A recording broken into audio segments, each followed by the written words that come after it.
You're listening to How to 20-something, the best podcast that helps both men and women navigate their 20s and learn how to adult across all aspects of their lives. We're going to focus on career, relationships, finances, fitness, nutrition, and all of the common challenges and obstacles a typical 20-something will face in this post-college life. I'm your host, Jess Diamond, and I am the CEO and founder of Jess Diamond Coaching, where I help young professionals get their shit together, gain their confidence, and own their life. No one prepares you for this adulting world, so allow me to help you feel like you are no longer a chicken running around with its head cut off, and that you actually know what the hell is going on and what your next step to take is. Welcome to How to 20-something. Welcome back to another episode of How to 20-something, with today's episode being all about rejection. Regardless of who you are or how you pose a situation, rejection in the moment sucks. And the worst part, there is no rejection immunity, as in you can't avoid it. Unless, of course, you decide to become a hermit and hide out from everyone and everything, but then technically you're rejecting yourself from experiences, so yeah, you can't avoid it no matter how hard you try. And it can surface in every single area of your life. But I'm not here to just tell you about how awful rejection is, since I'm pretty sure you know that it is indeed awful, or even remind you of all the times it does come up for you or affect you. Rather, I'm going to help you and simultaneously help myself recover a bit more quickly after the devastating blow to being rejected by someone who you thought was a good fit for you. And that's in regards to friends, to dating, to business, to work, basically every scenario that involves another person. Because every time you interact with someone, you put yourself at risk of getting rejected. Rejection is a massive part of life. It's how you carve through people until you find the people who are for you, and the feelings are mutual. That's a key part, because no one likes being in a one-sided relationship where you give and give and give, and all the other person does is take without filling your cup back up. Right now, as I'm planning out this episode, I'm coming out of a slew of rejections, which is why I felt inspired to make an episode about this. I personally feel like my rejection comes in waves, where I will get smacked in the face with rejection in every area of my life within a very short time frame, and then it all levels out and I'm fine. I mean, yeah, there are definitely times where I'll receive a rejection and it'll be a singular event, and those are much easier to manage since it's not this extreme continuous exposure everywhere I turn. But there are two exact instances where I was slapped every which way across the face with rejection, and all I wanted to do was hide away from anyone, thinking that's how I'll give myself that rejection immunity. But like I said, you can't avoid it, because what's really happening is I'm subconsciously, if not literally, rejecting myself from the rest of society, so I can throw my pity party. That is, party of one. The first instance happened 2 years ago, where in the span of about 2 weeks, I got rejected by a potential client who is a referral, and most referrals are usually a shoo-in yes. The guy I was seeing that month said he didn't want to continue. My best friend at the time said some really hurtful things to me, and I got food poisoning. The food poisoning felt like the universe was like, oh wait, here's one more, just for shits and giggles. No pun intended. The second time is more recent, and it was from mid-November to mid-December, where I received rejection in the form of business, where I didn't get a speaking event I applied to, and 2 potential clients said no to working with me. And then in my personal life, the guy I had been crushing on for months rejected me. I was then uninvited to a Christmas gathering because my ex-best friend told the coordinator that he didn't want me there, even though he wasn't going to be there himself. There's more to that story, but that's besides the point. And I did end up getting re-invited, so it erased the rejection, but it definitely added to the theme of what I was going through, because also during this time, I felt like my current best friend was rejecting me by booking a trip during my birthday after I asked her several times to please be in town, and at the same time, it felt like she was keeping her life from me. Luckily, there was no food poisoning during this time, but with it being winter, I was feeling all the blues. And that's a lot of rejection in a short time frame. And I am recognizing that some of it was more escalated because I had my rejection goggles on, so all I saw or felt was rejection or neglect. It doesn't discount my feelings from being real. It's just knowing that my brain was definitely embellishing scenarios that it otherwise wouldn't have because I was already down bad. And as a result, I shut down. I prevented myself from going out and talking to people because I reached my maximum limit of rejection for the year, and any other form of it would send me over the edge. Any social outing I received felt like the biggest struggle to get myself to go to because I was very much in the state of wanting to hide away in my apartment. But I also knew that I would be even more sad if I did do that, so I mustered up all of the energy in my body, literally all of it, put on a fake smile, and got my ass to socialize. Did I have fun? Not really, no. But did it help me get out of my little funk?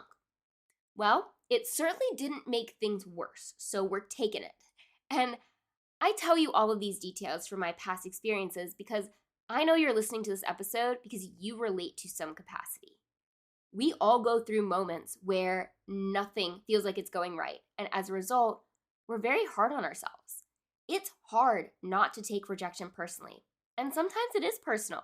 Sometimes someone rejects you because you are you, and you have to learn how to tell yourself that it's for the best. Even when you're miserable or sad or hard on yourself in the moment, that person just opened up space in your life for someone new. That the rejection is doing you a favor. It's why there is the cliche saying, rejection is redirection. But when you're in the thick of getting rejected like I was, you are most definitely not seeing it in that way. In fact, if you're anything like me, you're viewing it as, what's wrong with me? My crush rejecting me opened up the opportunity for a guy to ask me for my number and later on a date the very next day that I got rejected. Putting an end to this crush meant it was time to live in reality and not in the land of delusion, because a crush is just a lack of information. But if you ask me, the land of delusion is a much happier place to be. However, it's not sustainable long term.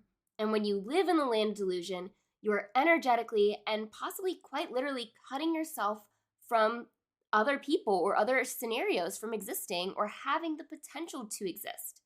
Now, I'm not telling you all my dirty laundry so that I can have a venting session to the world of podcasting.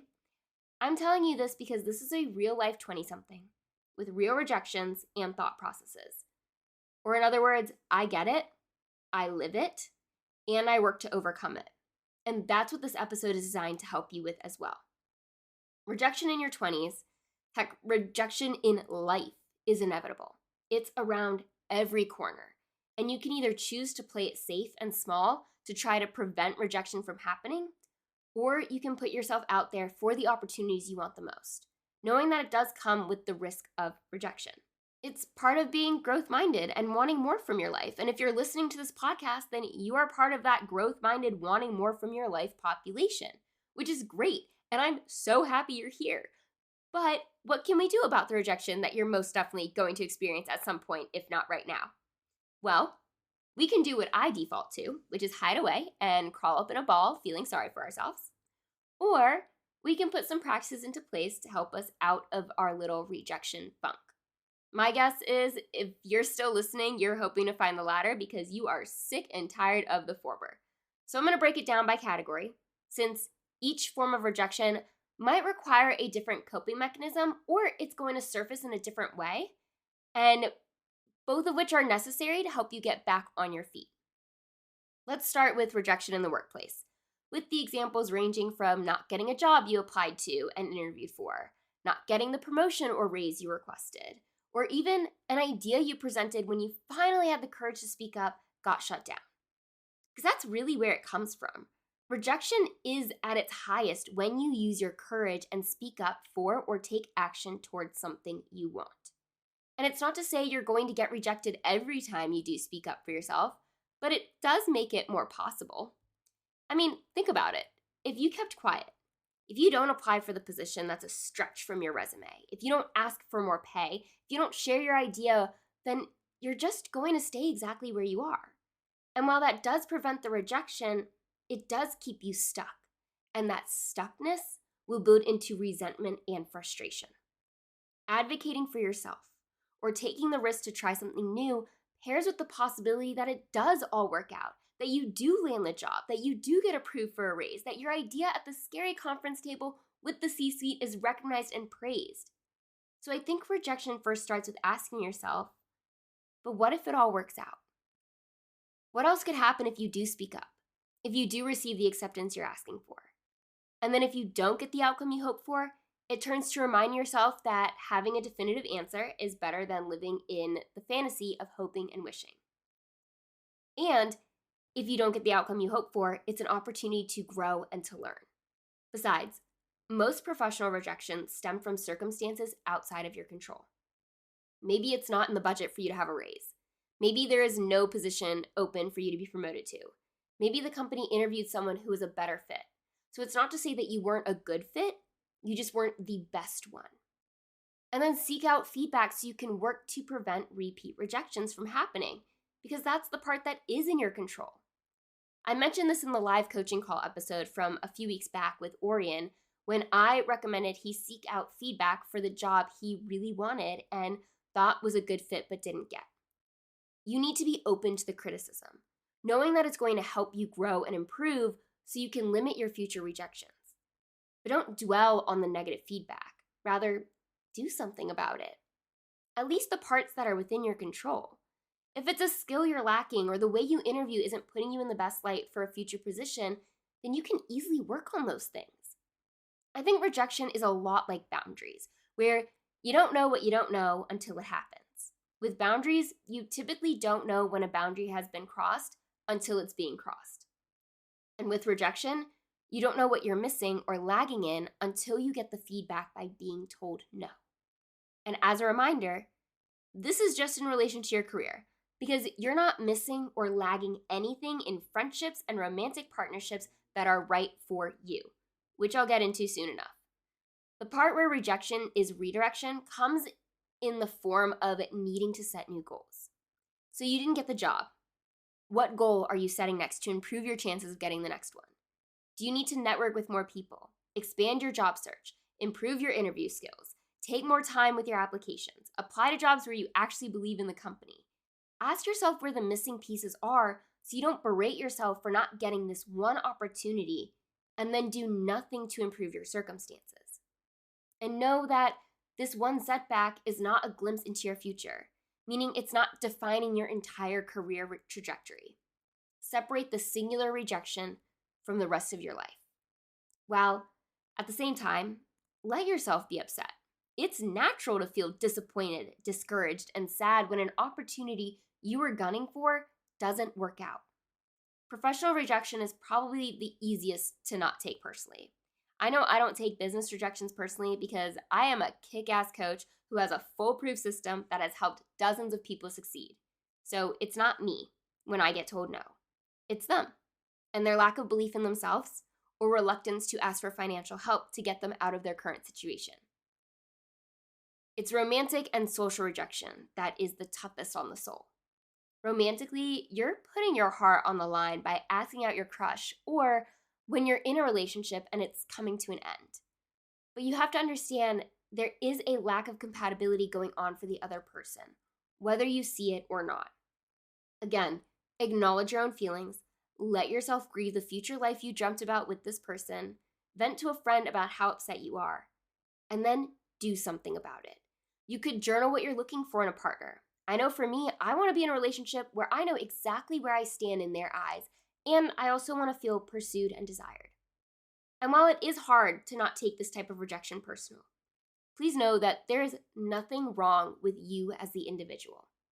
Sometimes it's the other person who isn't ready for a relationship, or they have their own idea of what they're looking for in a partner and you don't fit the bill. For example, I went on a date with a guy last year, and through our conversation, it became clear that he lacked ambition. I know for a fact I need to be with someone who is growth-minded and who does want more for themselves and is willing to do something about it. It's not to say that anything was wrong with this guy in particular. It's just that he was not for me. So it's usually not about you. In fact, it hardly ever is. But I know it's hard to see it in that way when you are getting rejected by a person you accepted. It creates an unsettling imbalance in your gut and soul. So don't dwell on that person or experience. Give yourself a week max to be upset or distraught, and then do something about it. Find a hobby, take a trip, engage in activities that make you feel good about yourself, and with time, you will get past this rejection.